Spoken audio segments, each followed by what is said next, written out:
माणूस स्वतः कमवलेल्या पैशाची जेवढी किंमत करतो तेवढी दुसऱ्यांनी कमवलेल्या पैशांची किंमत करत नाही. जीवनातल्या बऱ्याच गोष्टी या आपण आईवडिलांच्या पैशावरच मजा करत असतो. स्वतःच्या पैशाने फक्त गरजा भागतात.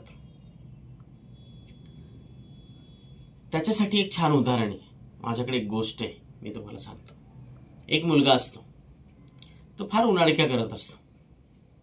शाळेत जात नाही, तो घरच्यांनाही असा त्रास देत असतो.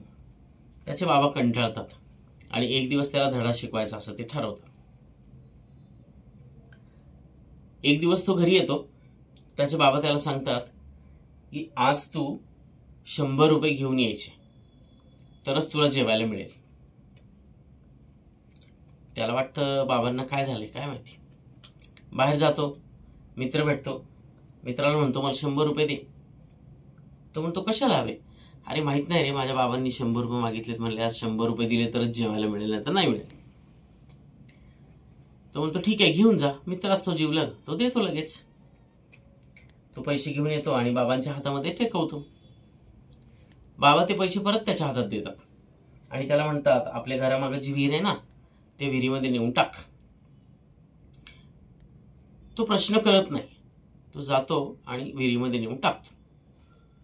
परत दुसरा दिवस उजाडतो. परत त्याचे बाबा त्याला म्हणतात आज पण परत 100 रुपये आणायचे.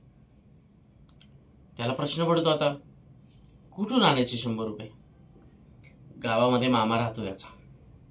मामाकडे जातो आणि मामाला म्हणतो की मामा मला 100 रुपये हवेत. मामा विचारतो का रे बाबा तुला कशाला हवे 100. अरे बाबांनी मागितलेत. कशाला. मला नाही माहिती कशाला मागितलेत, पण 100 रुपये दिलेस तरच ते मला जेवायला देणार आहेत. ठीक आहे, मामाचा लाडका असतो. मामा त्याला 100 रुपये देतो. हा घेऊन जातो. परत वडिलांकडे नेऊन 100 रुपये देतो. वडील ते पैसे परत त्याच्या हातात देतात आणि त्याला म्हणतात की जा आपल्या घरामागच्या विहिरीमध्ये नेऊन टाक. तो जातो, घरामागच्या विहिरीमध्ये परत टाकतो. दुसरा दिवस परत उजाडतो आणि परत त्याचे बाबा म्हणतात की आज परत 100 रुपये आणायचे.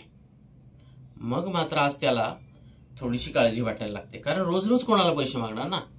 एक दिवस मित्राला मागितले, एक दिवस मामाला मागितले, असं सगळं झालं.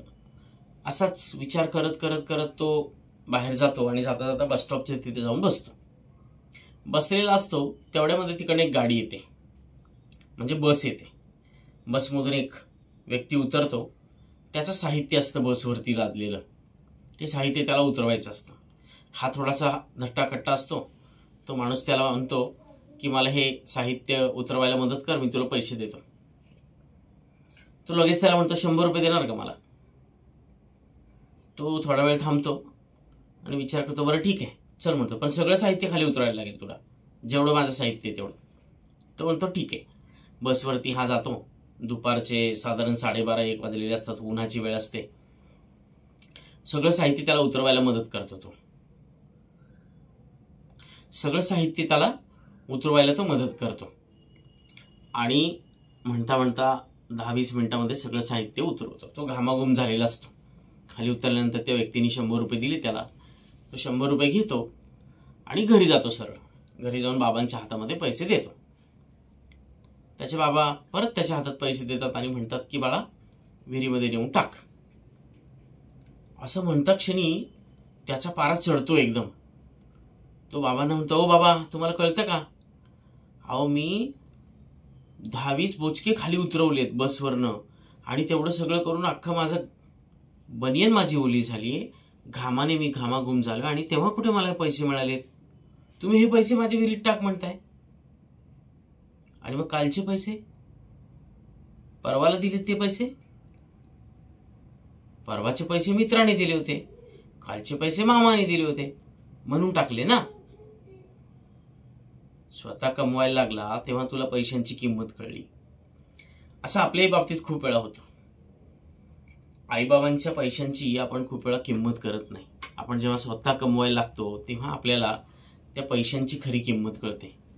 म्हणून नेहमी पैशांची किंमत करायला शिका.